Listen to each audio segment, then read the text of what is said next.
오직 성령이 너희에게 임하시면.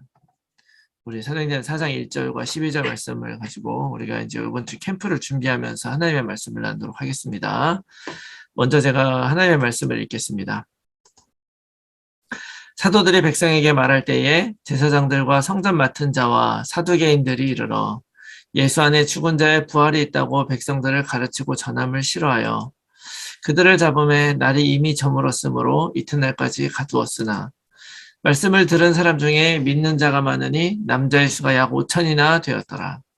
이튿날 관리들과 장로들과 서기관들이 예루살렘에 모였는데 대제사장 안나스와 가야바와 요한과 알렉산더와 및 대제사장의 문중이 다 참여하여 사도들을 가운데 세우고 묻되 너희가 무슨 권세와 누구의 이름으로 이 일을 행하였느냐.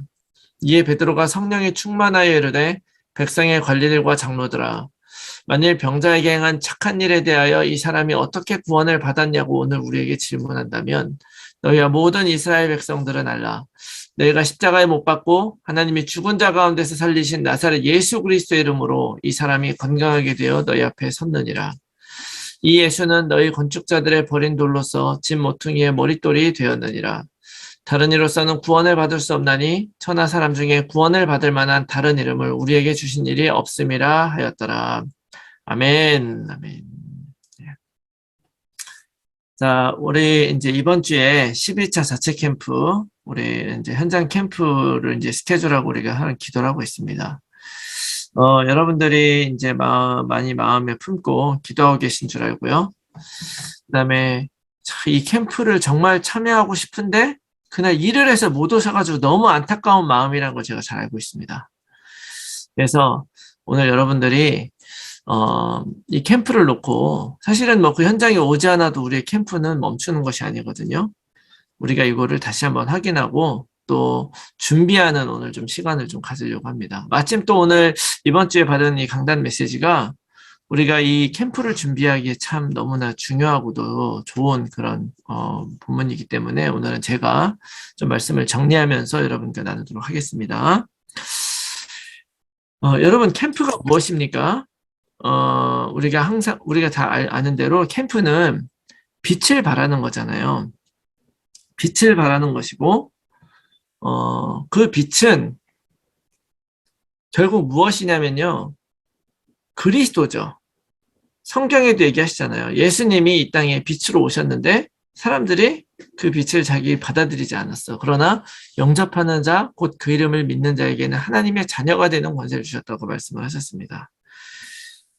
그래서 이 그리스도를 현장에 전달하는 것, 이게 또 되게 감사한 게 뭐냐면요. 이 빛은 내가 빛이 아니기 때문에요. 빛은 반사되는 거잖아요. 내가 가지고서 전달하는 게 아니라 내가 그걸 많이 가지고 있어야 되는 게 아니고요. 나는 반사만 하면 되는 거죠.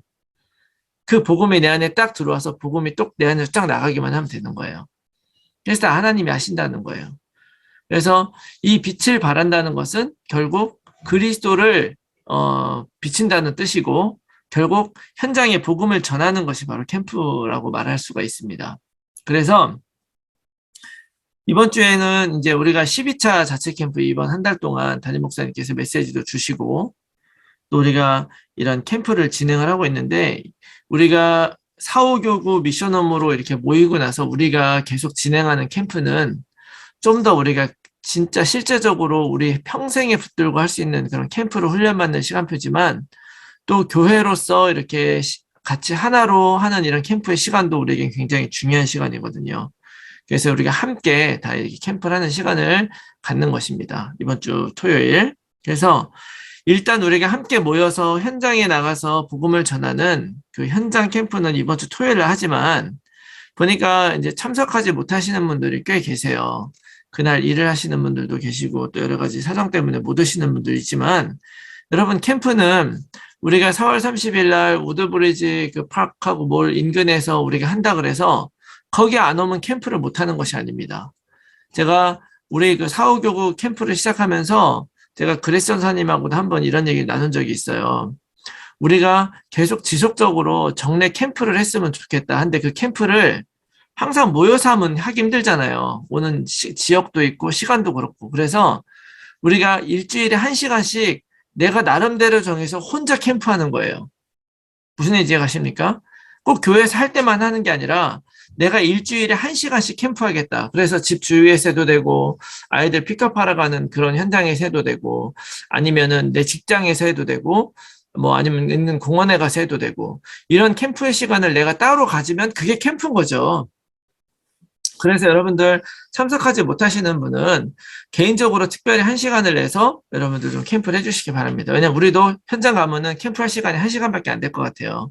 그러니까 현장 가면 우리가 1시간 할 거니까 못 오시는 분들은 꼭 1시간 기도하면서 현장에서든지 어디서든지 한번 이번에 캠프를 꼭 진행하시기 바랍니다. 그리고 나중에 어떻게 캠프 진행했다고 같이 이렇게 좀 나눠주시면 굉장히 우리가 은혜스러울 것 같아요.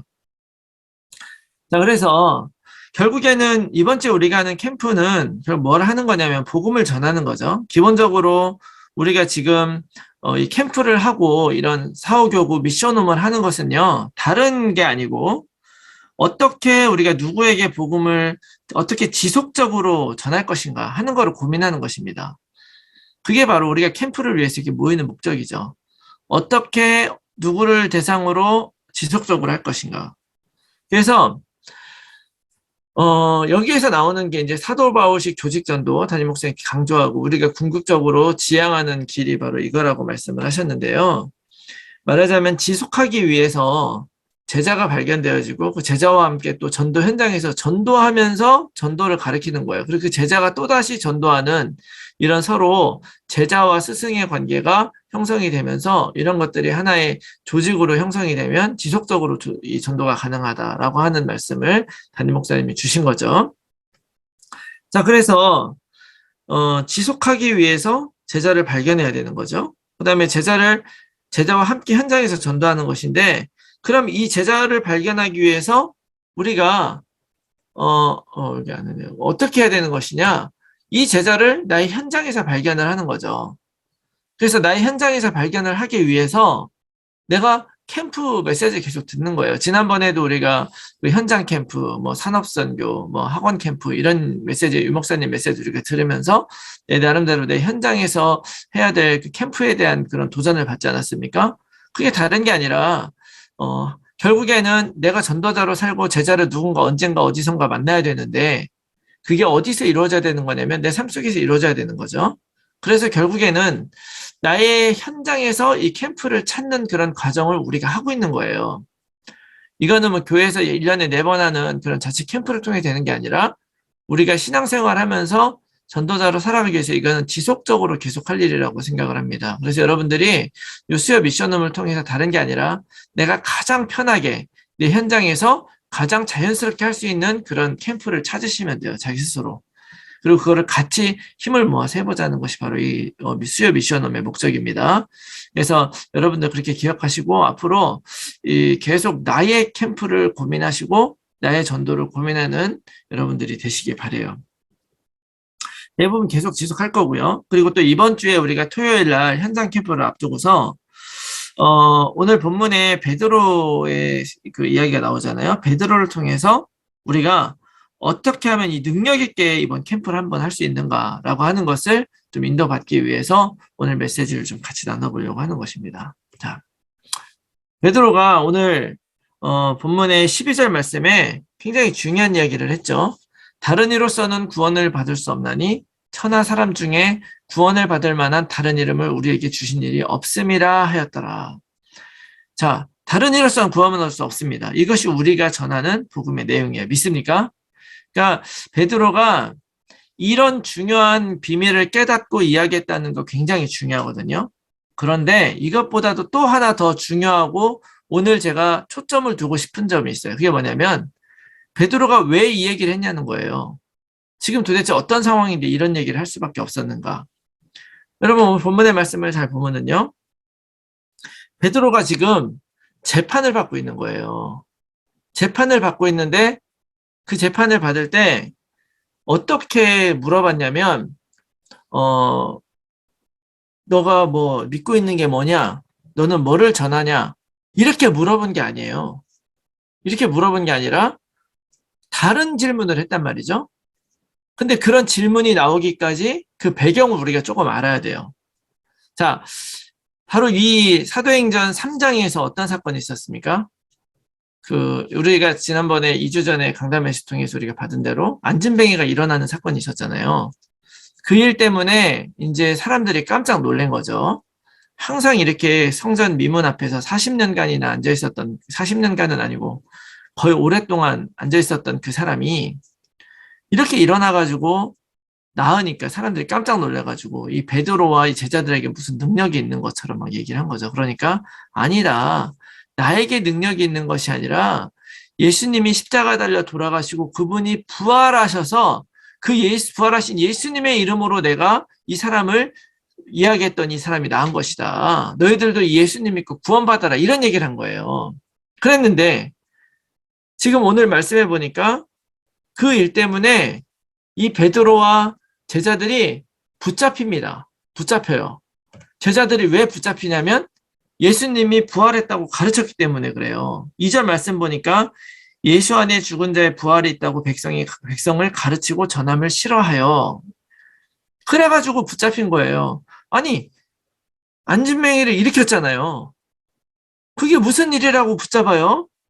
대체 그게 왜 뭐가 잘못한 거야? 그런데 그 이유가 뭐냐면 오늘 그 베드로와 제자들을 붙잡은 사람들이 누구냐면 첫 번째는 제사장들이죠. 이 제사장들, 우리 1절 말씀 보니까 제사장과 성전 맡은 자, 사두개인들이 와서 이제 그렇게 했다고 얘기를 하잖아요. 자, 제사장들이 왜 그랬냐면 제사장들은 그 성전 안에서 제일 이제 힘이 있는 사람들이죠. 이 사람들은 어떻게 생각하냐면 여러분 너무 공부처럼 듣지 마시고 편하게 들으세요. 그냥 이렇게 스토리처럼. 네. 너무 열심히 공부하시는 것 같아요. 제가 지루해질까 봐 걱정이 되네요. 재밌게 들으셔야 되는데. 그때 상황을 머릿속으로 그리면서. 네. 제사장들은 이게 말하자면 소위 이제 그냥 쉽게 비교하자면 똑같은 건 아닌데 오늘날에 이제 목사님이나 담임 목사 이렇게 목회자 그룹인 거예요. 그 성전 안에서, 교회 안에서. 근데 교회 안에서 목사님이나 이런 제사장들이 가르치거나 아니면은 그 제사장이 지정한 사람만 가르쳐야 되거든요. 그런데 베드로가 사람들을 모아놓고 야 너희들은 예수님 믿어야 구원받는다 이런 얘기를 막 하고 있으니까 제사장들은 어디에 싫은 거냐면 제자들이 사람들을 가르치는 게 싫은 거예요. 거기에서. 그런데 그 제사장 말고 성전 맡은 자와 사두개인들이 나오잖아요. 이 사두개인들이 뭐를 담당을 했냐면 성전의 경비 같은 거를 담당해요. 관리하고 경비하는 거를. 여러분들이 사두개인들을 좀 아셔야 되는데요. 이 사두개인들은 여러분 바리새인들 아시죠?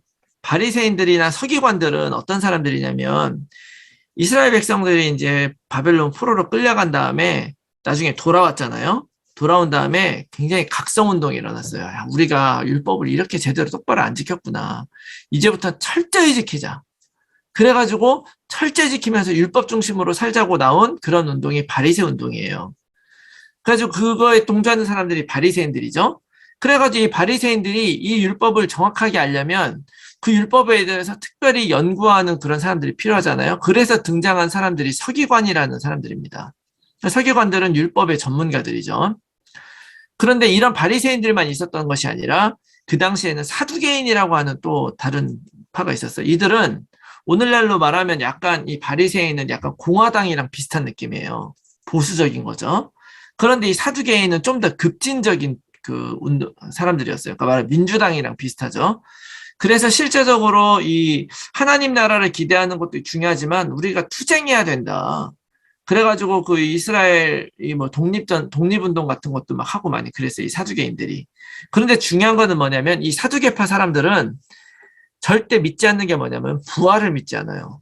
부활을 믿지 않고 영혼이 불멸하는 거 이런 거 안 믿고 그 다음에 뭐 운명이나 이런 거 안 믿는단 말이에요. 그리고 율법도 모세 오경 외에는 다른 건 율법 아니다. 아주 그냥 철저하게 코어만 딱 믿고 나머지는 다 아니다. 이렇게 믿는 사람들이죠. 그 중에도 가장 비교되는 게 뭐냐면 부활을 안 믿는 거예요. 그러니까 지금 제자들이 뭐래요? 예수님이 부활하셔서 이 사람을 고쳤다 이렇게 얘기를 하니까 사두개인들이 이게 싫은 거야. 이 성전 맡은 자는 이 사람들의 그 대빵이거든요. 그러니까 이 제사장들과 성전 맡은 자들이 이 제자들이 아주 싫었죠. 그래서 이 사람들을 일단 갖다가 집어넣은 거예요. 집어넣는데 집어넣었어도 한 번 뿌려진 복음의 씨앗은 활짝 열매를 맺어가지고 그 말을 듣고 믿은 사람이 5천 명이나 되었더라. 남자만. 이런 역사가 막 더 일어나는 거죠. 자, 이렇게 되니까 그냥 잡아만 놓고 있으면 안 되잖아요. 뭔가 그냥 잡으면 안 되고 경찰에 잡아갔으면 뭐 혐의가 있으면은 재판을 하든지 뭐 이렇게 해야 되잖아요. 그래가지고 그 다음날 재판이 열린 거예요. 재판이. 그래가지고 이제 오늘 그 5절 말씀, 6절 말씀 보니까 거기에 이제 어떤 사람들이 오냐면 관리들, 장로들, 서기관들이 모여요.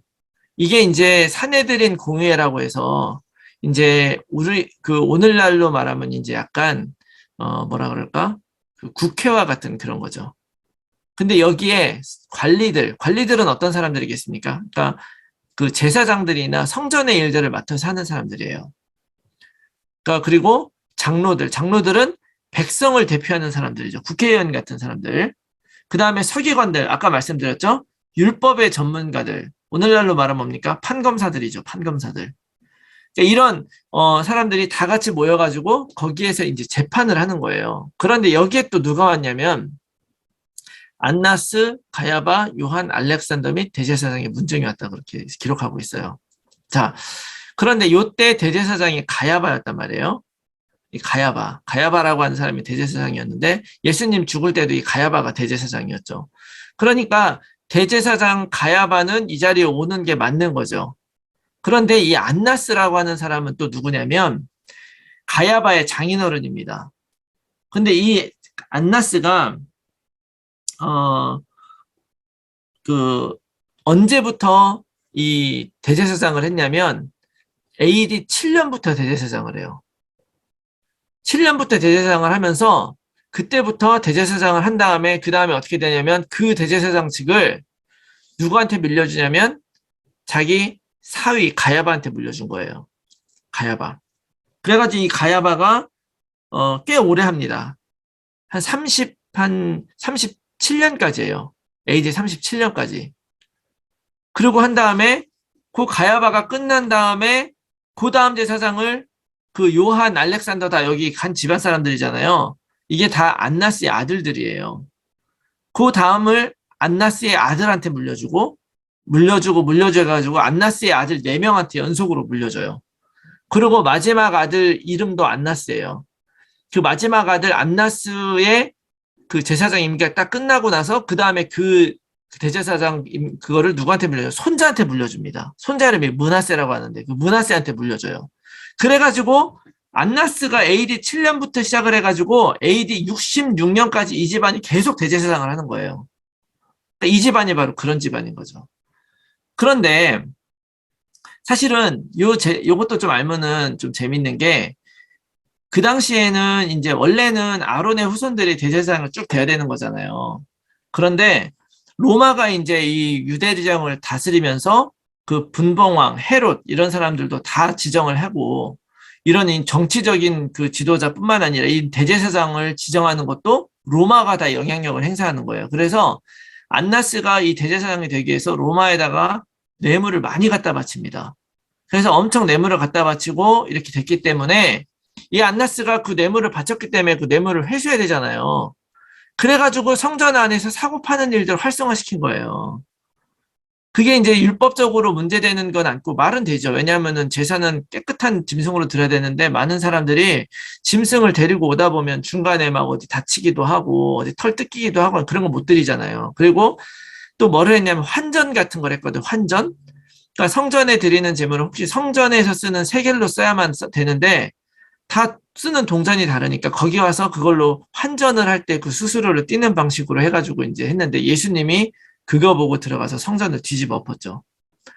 이제 그런 배경이 여기에 있는 거예요. 근데 그것보다도 더 중요한 배경은 뭐냐면 이 사람들이 여기 와 있다는 게 중요한 거죠. 안나스는 이미 대제사장이 아니잖아요. 전임 대제사장이잖아요. 그런데 여기까지 이렇게 왔다는 얘기, 거기다가 자기네 문중 사람을 다 데리고 왔었다는 이 얘기는 무슨 얘기를 의미하는 거냐면 계속 영향력을 미치고 있는 거예요. 어느 정도 영향력을 미치고 있냐면 여러분 이거는 지금 베드로의 문제가 아니라 예수님의 문제이기도 하거든요. 예수님이 십자가 달려 돌아가실 때 여러분들 우리 누가복음 쭉 보면서 그 사정을 알잖아요.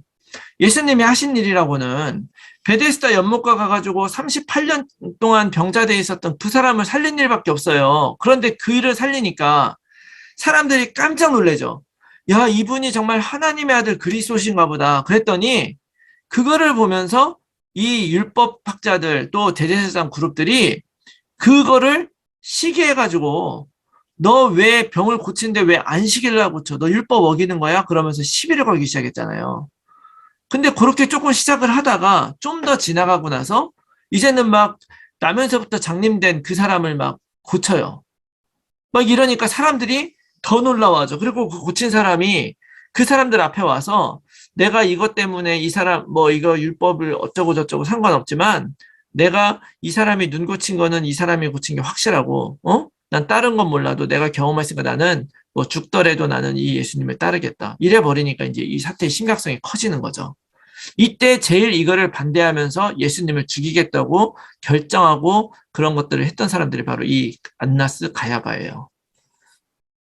이거를 어떻게 해야 되나 막 고민을 하고 있을 때 안나스가 어드바이스를 한 거죠. 많은 사람들이 이 예수를 못 따르게 하는 것보다 더 쉬운 방법은 한 사람을 죽이는 방법이다. 그냥 죽이는 게 더 낫다. 그래서 예수님을 십자가에 못 박은 거예요. 바로 그 일을 해낸 그 집안이 바로 이 사람들의 말이에요. 안나스, 가야바, 이 집안이 바로 그 일을 한 거예요. 예수님 못 박는데 앞장선 사람이죠. 그런데 이 사람들이 지금 베드로가 재판받는다니까 득달같이 달려온 거예요. 득달같이 달려와가지고 뭐라고 얘기를 하냐면요. 아까도 제가 처음에 말씀드렸잖아요. 예수 그리스도 말고는 우리 다른 이로서는 구원받을 수 없나니 천하 사람 중에 구원받을 만한 다른 이름 우리에게 주신 이 없다. 베드로가 이렇게 얘기했잖아요. 이 답에 대한 질문이 뭐였냐면 너희가 무슨 권세야 누구의 이름으로 이 일을 행하니 이걸 물어보는 거예요. 여러분 제가 이 말씀을 드리는 이유가 있습니다. 잘 생각해 보세요. 처음에 왜 잡아왔습니까?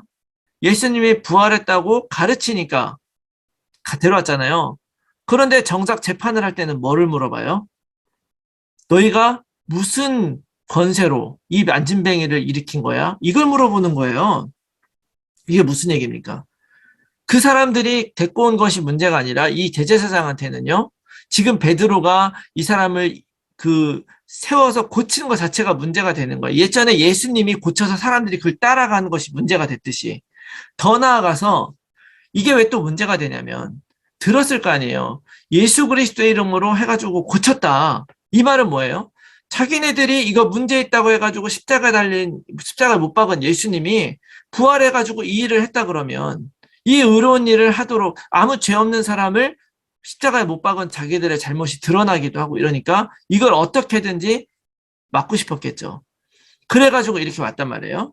근데 진짜 중요한 거는 지금부터 여러분들이 생각해 보셔야 될 거예요. 뭐냐면 이렇게 딱 물어봤는데 이 자리에 재판에 쓰는 베드로와 그 사도들은 그 태도가 어떻겠습니까? 원래 예수님이 똑같이 바로 이런 세팅 안에서 바로 그 법정 안에서 예수님이 십자가에 못 박혀 달려 돌아가셨거든요. 근데 그때 제자들은 전부 다 도망갔어요. 왜요? 잡히면 죽으니까. 지금도 잡히면 죽는 시츄에이션이잖아요. 베드로는 어떻게 했습니까? 도망가진 않았는데 몰래 숨어가지고 훔쳐보고 있다가 어떤 여종이 당신도 같이 있었던 사람 아니야? 그러니까 나는 저 사람 알지 못해라고 3번 부임했었던 바로 그 자리가 바로 이 자리예요. 그런데 그전에는 그렇게 도망가고 무서워했던 그 자리에서 오늘 베드로가 뭐라고 얘기를 하느냐. 우리 같으면 어떻게 하겠어요? 그 위압적인 그런 상황 속에서 아니요, 제가 이 사람을 고친 것은 예수님이 이렇게 가르치셔가지고 내가 이렇게 해가지고 이 사람 다 살아난 거예요. 나는 내가 뭐 이렇게 뭐 다른 의도가 없어요. 내가 다른 사람들 뭐 이렇게 해가지고 운동하겠다는 거 아닙니다. 뭐 이런 식으로 설명하지 않겠습니까? 그런데 베드로가 어떻게 대답했나 보세요. 베드로는 뭐라 그랬냐면 이 안진뱅이가 치유된 거는 누구에게도 해가 되지 않는 착한 일이다. 이 사람은 예수 그리스도 이름으로 치유됐다. 너희가 십자가에 못 박아 죽인 그 예수 그리스도를 하나님이 다시 살리셨고 더 중요한 거 이 예수님을 통해서만 구원을 받을 수 있다. 이게 무슨 얘기입니까? 그 대답에 대한 변명을 한 것이 아니라 오히려 복음을 전해버려요. 복음을 전해버리는 거예요. 두렵고 떨어야 되는 그 베드로가 두렵고 떨질 않고 이제 상관없어. 내가 이거 고친 거 문제네? 상관없어. 예수님이 고친 거야. 그리고 그 예수님 너희가 못 박았잖아. 근데 그 예수님이 부활하셔서 이 사람을 고친 거야. 이 예수님 말고는 구원 얻을 수가 없어. 라는 복음을 이 자리에 전한 것입니다. 그러니까 나중에 어떻게 되냐면요. 깜짝 놀래요.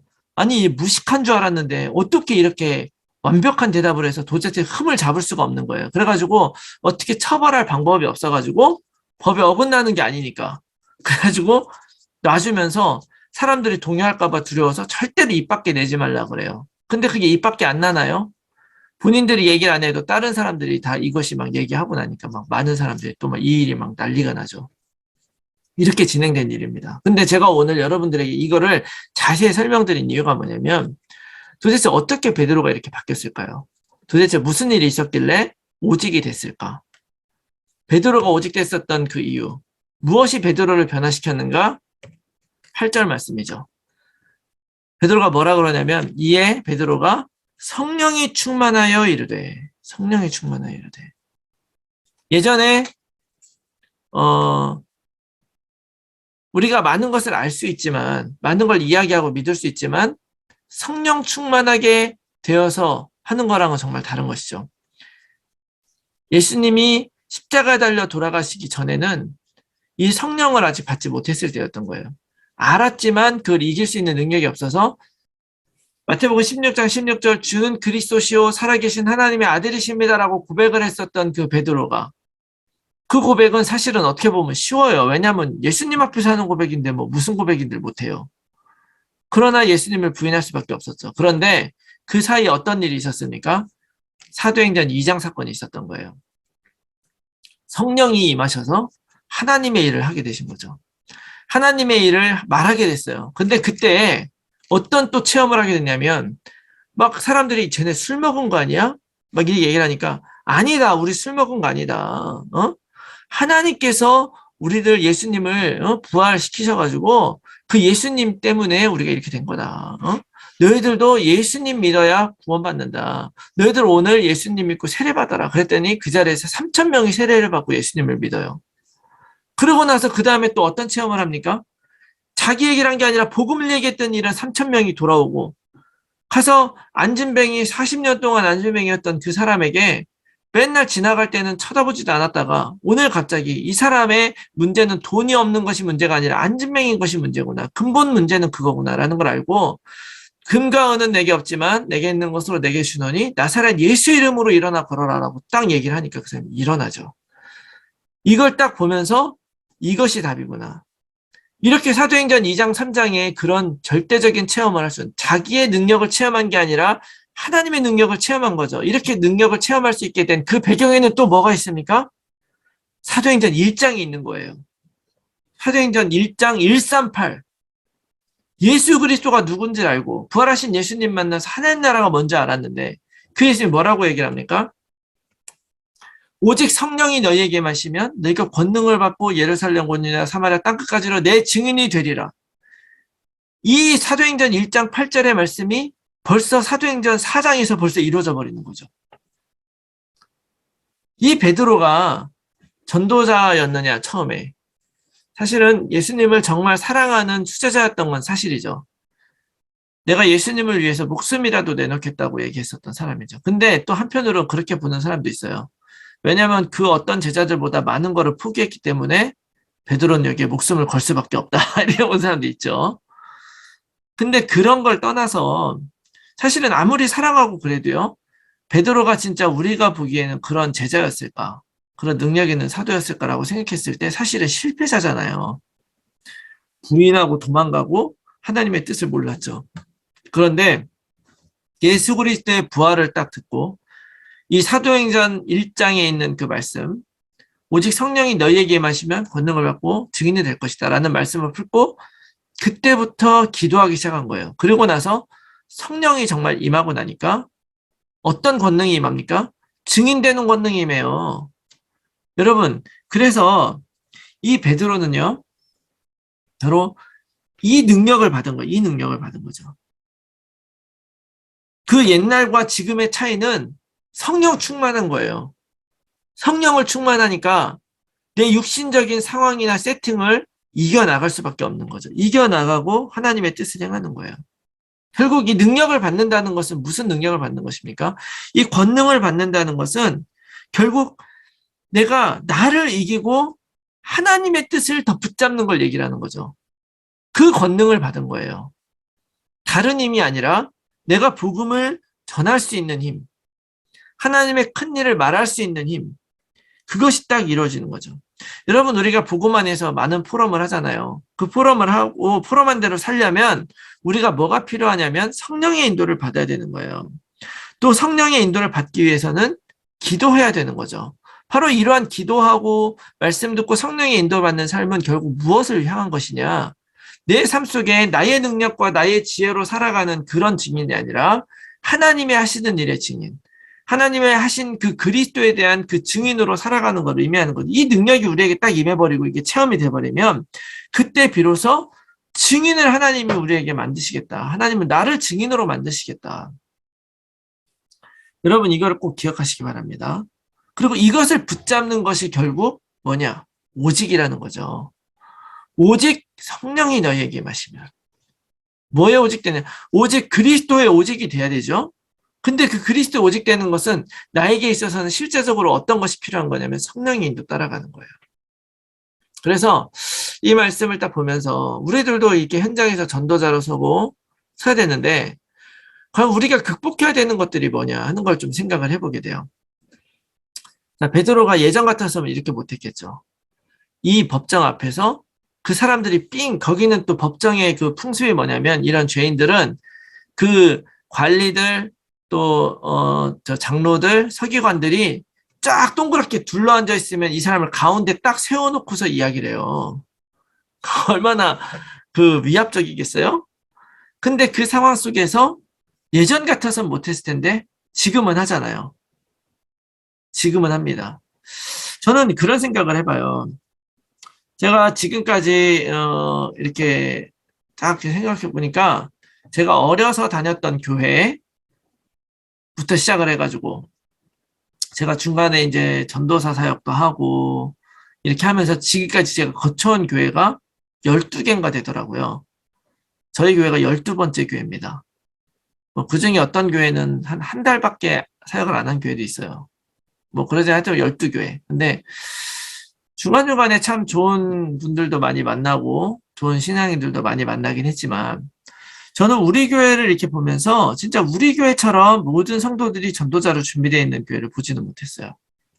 우리 랩런트들부터 시작을 해서 지금 여기에 앉아있는 여러분들 다 우리 만약에 완전히 아주 플랫하게 잘하실 수는 없을지 모르지만 우리가 뭐를 전해야 되는지 다 알고 있잖아요. 예수 그리스도를 전해야 되고 예수 그리스도를 날 믿는다는 것이 어떤 의미인가 우리가 다 알잖아요. 그것이 왜 인생의 답인지 이 정도는 우리가 다 알고 있단 말이에요. 그리고 또 더 중요한 거는 우리 교회 사람들은 그래도 내가 인생을 전도하는 인생, 세계복음화하는 인생이다라고 하는 거 다 알고 있기 때문에 전도하고 싶은 마음 다 있는 거 알고 있어요. 다 있으시잖아요, 우리가 다. 정말 다 그렇게 하고 싶은데 그러면서 실제적으로 많이 이제 기도하면서 인도받고 있는데 내 개인의 입장에서 보면 내가 복음도 알고 마음도 있음에도 불구하고 실제로 현장에서 또는 나의 그런 어떤 삶에서 내가 이거 복음을 딱 전하려고 하면 막상 또 안전해지는 게 사실이에요. 여러분 깊이 한번 생각을 해봐야 됩니다. 도대체 뭐가 이렇게 걸림돌인가? 내가 이렇게 우리가 이제 현장에 나가잖아요. 현장에 나갈 때도 사실은 이제 1시간 돌아다니면 저도 처음 예전에 그런 적이 있었으니까 다니면서 사람들을 안 만났으면 좋겠다. 그러니까 1시간은 내가 돌아다닐 수 있어. 이런 생각 한 적도 있었어요. 저도 처음에는. 근데 제가 이제 그거를 어떻게 생각을 했냐면 내가 왜 그럴까 생각해 보니까 제일 사람들이 복음을 전할 때 전해야 되는데 이렇게 극복을 하지 못하고 내가 못하는 이유가 뭘까 생각해 보니까 거절에 대한 두려움이 있는 거예요. 내가 전했을 때 그 사람이 거절할까 봐. 아니면 내가 이걸 전하면 그 사람이 나를 어떻게 생각할까? 이런 게 있는 거죠. 근데 사실 알고 보면 내가 이 복음 전한다고 어떤 사람은 저도 그 프레즈노에서 이제 캠프를 막 하면서 복음 전하려고 하면 화내고 가는 사람도 봤어요. 화내고 그런 사람도 있습니다. 듣다 보면. 그런데 그런 사람 말고 웬만한 사람들이 이거 듣기 싫어하는 사람 사실 많이 있습니다. 그런데 듣기 싫은 사람한테 내가 이걸 전한다 그래서 그 사람이 싫어하면 안 전하면 되는 거거든요. 그래서 저는 이제 이걸 어떻게 극복을 했냐면 내가 복음을 몇 명을 오늘 영접시키려고 하지 말고 몇 번 리젝트 당하려고 가보자. 내가 오늘 한 10번만 거절당해봐야지. 이런 목적으로 접근을 하면요. 금방 리젝트 당하고 오히려 10번 채우기 어렵습니다. 생각보다. 제가 이 말씀 드리는 거는 여러분들 한번 이번 주 이제 캠프를 놓고 이거 이번 주만이 아니라 평생 내가 전도자로 살아가면서 내가 이 복음을 다른 사람들에게 전하고 해야 되는 거 알고 그러는데 막상 내가 직접 전하려고 하면 전하지 못하게 만드는 여러 요인들이 생각보다 내 안에 많이 숨겨져 있는 걸 여러분 발견하게 돼요. 이걸 발견을 해야 됩니다. 그리고 이거를 뛰어넘어야 돼요. 이거 극복을 하지 못하면 우리가 항상 마음은 가지고 있지만 전도하는 데는 참 힘이 드는 그런 삶을 살 수밖에 없죠. 뭐 어떻게 보면 오늘 그 베드로가 서 있던 그런 법정의 분위기 같은 거 내가 복음을 전하려면 그런 분위기가 있으면 참 전하기 힘들 수도 있겠죠. 그리고 또 우리 그 청년들한테도 물어봤더니 청년들도 그런 얘기를 하더라고요. 자기 친구들이 영적 문제 있는 애들 많이 있는데 걔네들한테 이거를 좀 전할까도 이거 필요하다고 생각은 드는데 내가 이거를 전했을 때 걔와 나와의 관계가 잘못되면 어떻게 할까? 이런 두려움이 있대요. 이런 것들도 사실은 다 두려움이고 어떻게 보면 우리 안에 걸림돌이 있죠.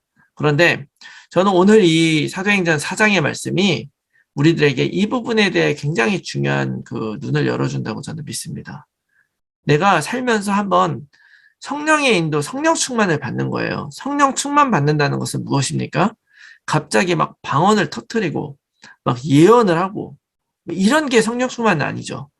성령이라고 하는 것은 뭐 충만하다 안 충만하다 이런 게 아니라 성령이 이미 진짜 들어와 있다면 성령이 내 안에 들어오신다면 그 들어온 것 때문에 다른 것들은 다 사라지게 돼 있어요. 원래.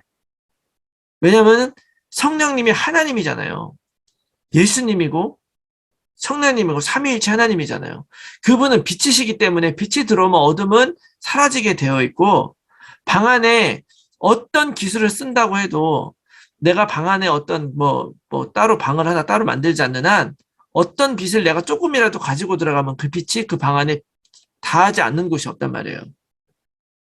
구석구석 다 그 빛이 영향을 미쳐요. 그래서 아주 환하게는 안 보여도 아주 깜깜한 방은 아무것도 안 보였는데 조그만 빛 하나만 들어가면 어두컴컴한데 뭐라도 보이게 되는 거예요. 그게 바로 이런 진리거든요. 그래서 오늘 베드로가 성령이 충만하 이렇게 할 수 있었던 것처럼 우리들도 이 부분에 대해서 답을 한번 내야 됩니다. 나도 성령의 인도를 받아 살겠다. 성령이 전도하는 데 있어서 캠프에 있어서는 나는 철저하게 성령의 인도를 받겠다라고 하는 말은 무슨 의미입니까? 결국 내가 하나님의 말씀, 또 하나님께서 나에게 인도하시는 것, 기도를 통해서 하나님이 나에게 주시는 그 마음, 이거를 따라서 내가 절대로 순종하겠다. 오직 성령이 우리에게 임하시면, 그 성령이 임하면 우리의 인생을 이끌게 되어 있는 거예요. 그리고 그 인도를 내가 따라가겠다. 결국 이것도 순종에 대한 어떤 우리들의 어떤 훈련이기도 하죠. 말씀에 대한 순종, 하나님의 우리에게 주신 어떤 현장에 대한 순종이기도 해요. 그래서 여러분들 이번 주 메시지 오직 강단 메시지인데요. 이거를 더 깊이 우리의 전도자의 삶에 우리가 같이 돌아보면서 내가 정말 이 성령 충만한가? 내가 정말 그리스도 언약 기도를 밤낮으로 쓰는데 이거를 내가 정말 손으로 쓰고 있는가, 마음으로 쓰고 있는가? 이거를 내가 정말 믿고 있는가, 안 믿고 있는가를 제가 점수를 매길 수도 없고 누가 확인할 것도 아니고 잘한다고 칭찬할 것도 아니고 못한다고 뭐라고 할 것도 아니지만 여러분들 하나님 앞에서 여러분들이 이것이 진짜 여러분들의 힘과 능력이 될 수 있도록 여러분들이 다시 한번 잘 돌아보시고 복음으로 완전히 답을 내고 성령 충만한 여러분들이 다 되시기를 예수 그리스도 이름으로 축원합니다. 아멘.